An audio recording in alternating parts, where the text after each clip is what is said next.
Hello everyone, I'm Mark Zane and welcome to Zane Investment Solutions. Please take a moment to pause this video and review the following disclaimer.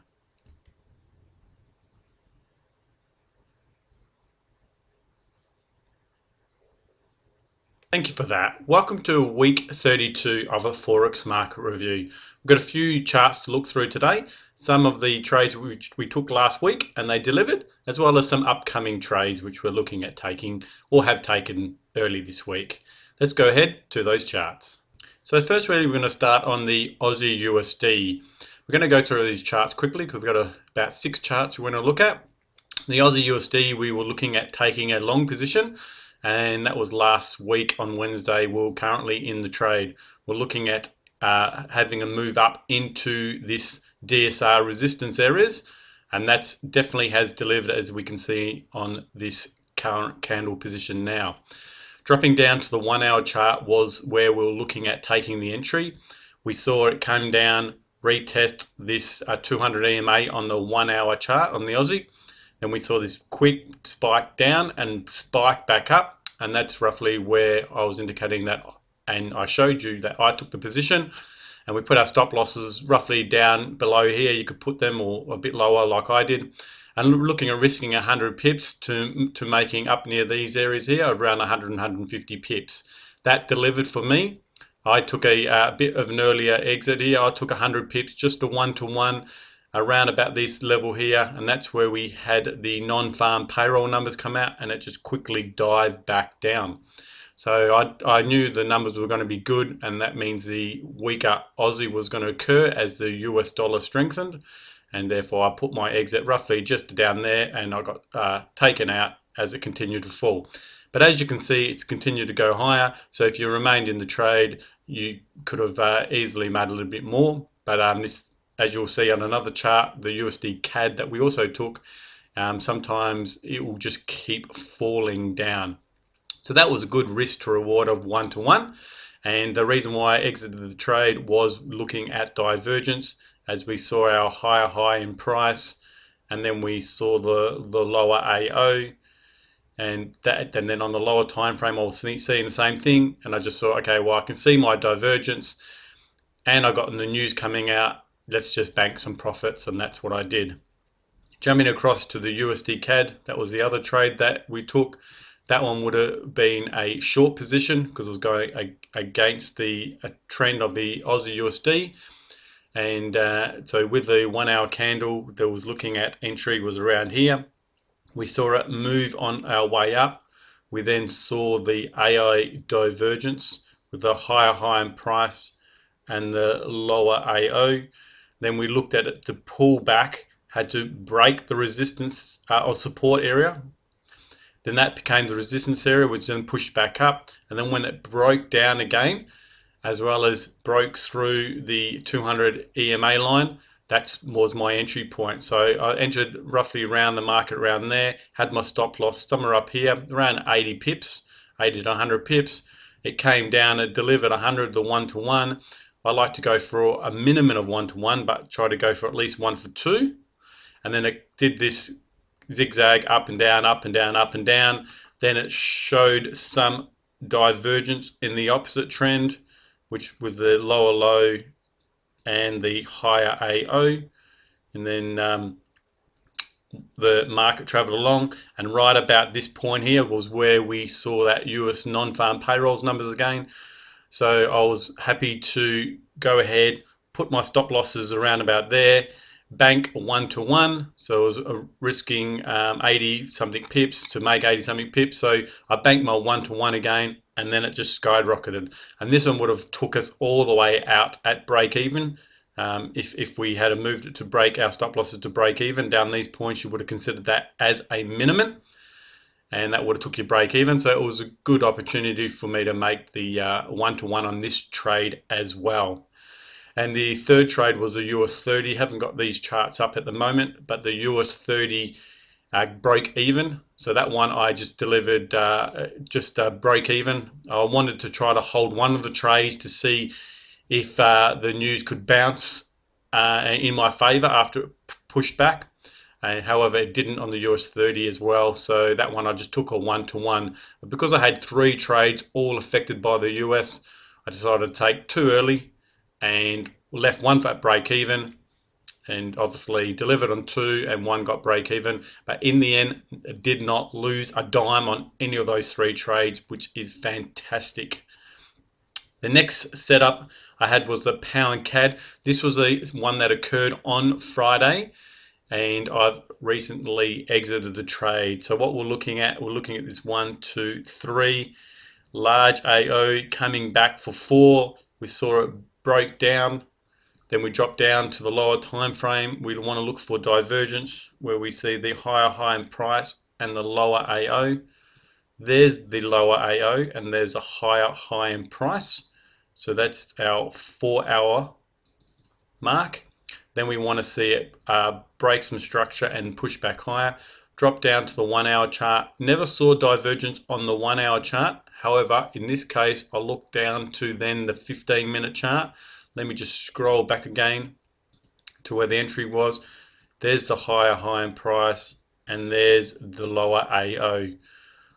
Watched it come down, break support, and then rally back up again. So I'll drop back to the 1-hour chart where I was looking at, saw the 1, up for 2, down for 3, saw this large AO. So therefore you want to see the pullback to the support areas. Drop in your Fibonacci retracement tool, saw it come back to the 50% mark and the 200 EMA level. Took an entry, put stop losses up here of roughly about 100 and 150 pips. What I'd like to do is also look down for the first support area. So here was about 170. So put a stop loss around 150 pips. It's come down, it's delivered 200, 210. So I almost made a 1 to 1.5. I took the exit because I started to see divergence. So that's the lower low end price with the higher AO. So that was a good 1 to almost 1.5 risk to reward.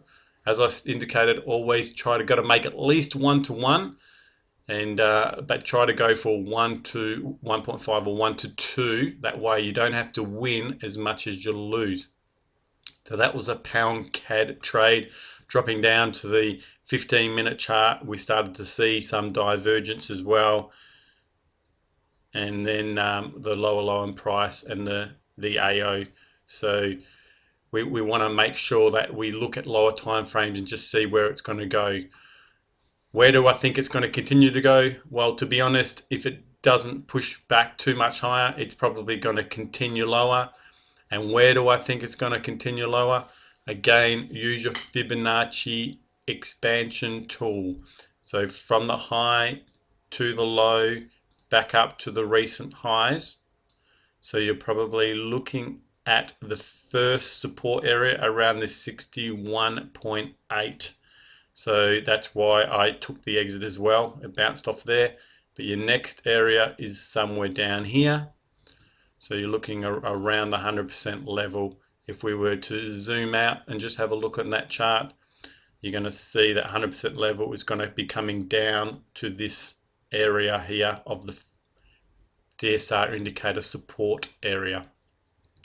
Again, some people just like to just move it slightly higher up to there, and then that would push it back down more into there. It depends how you want to use your Fibonacci expansion tool, whether you want to use it generally from wave 3 to 4, or you can do from the start of the wave, push back up and lower.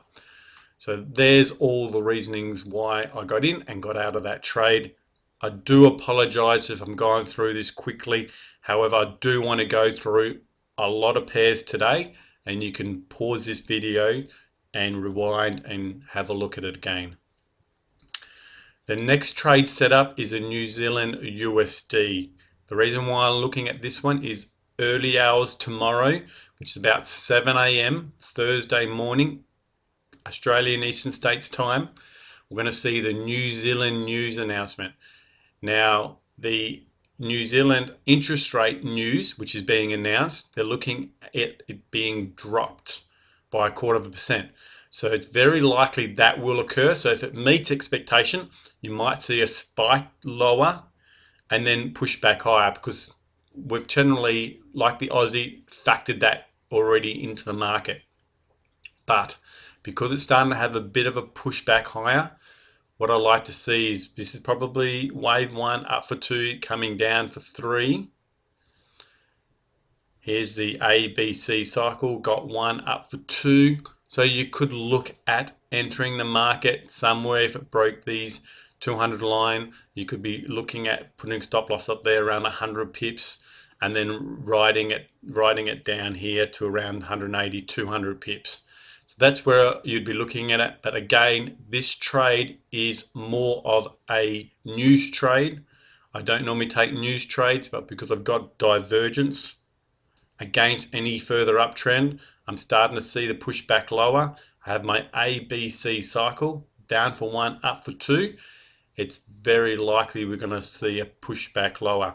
Grab your Fibonacci expansion tool, because wave 2 has pulled back. Wave 3 generally go to, instead of the Fibonacci 100% level where wave 5 would go, wave 3 will probably go to about the 161. So as you can see, it's going to fall within this DSR indicator that was indicating around about support around those levels. But you can always just look left and you can see yourself where it's bounced a few times and it matches up with this Fibonacci expansion level. Again, if you want to take the slightly higher approach, then that pushes down to there. There's another Fibonacci level which bounces around that area as well. So that's why we use the Fibonacci expansion tool to see where it can go, and the retracement tool to see how far it will come back for us to get our entry. So hopefully this one pans out and it's a nice pushback lower. The last trade I'm looking at is the USD USO. This is the US oil trade. As we can see, we had our divergence on our wave push up. It's pushed back lower. We can see our wave 3 drop down to this hourly chart. What we're going to see, the 4-hour chart, wave 3 coming back for wave 4. So what we do, if you want to look down for a 1-hour chart, what we can see is a wave 3 possibly coming back for 4. So there's 2 movements. It's either going to come down, retest around these support areas, and then push back higher for one more move. We're not seeing any real divergence. It did almost come back to zero line, so you just got to consider that trade there. If it pushes too far low before hitting a support area and then breaking out to resistance, then and you see this large AO, you want to discontinue that, because looking back on the 4-hour chart, don't forget we've got this large AO here. This could be the move up for the pullback all the way back down to these lows, being 3 up for 4. So I'll just go draw those in for you. There's your Fibonacci retracement tool. It's come back to this 50% mark. I'm thinking it could push a little bit higher up to the 61.8, hitting this 200 EMA. That's why, you know, around there I'd be looking at a sell opportunity. Okay, I can make 500 down to there, so let's put a stop loss around 250 pips. Get out down the bottom for 1 for 2. That's a good risk to reward. But in the meantime, if it does find a bit of support and break out, you could look at getting a 150 pips stop loss and trying to make, you know, 250, 300 pips. So risking 1 to make 1.5 times just in this short movement push back higher. Thank you for that. That was week 32 of the Forex market review. Just refreshing on those Aussie USD, USDCAD trades, how they delivered to the minimum of 1-to-1 and exiting based on news as well as divergence. So just want to take those trades and bank some profits. The US 30, which got break even, and then the pound CAD, which delivered 1 to 1.5. And now we're looking at the New Zealand USD. That's the short position based on news tomorrow morning. So just remember that it's going to fluctuate. You could get stopped out really quickly or make your money really quickly. And then there's the oil trade either way. So I hope these reviews have done well for you, and you follow your own trading plan and you stick to it, because that's how you make the money. We wish you all your best in your success. Take care. Bye-bye.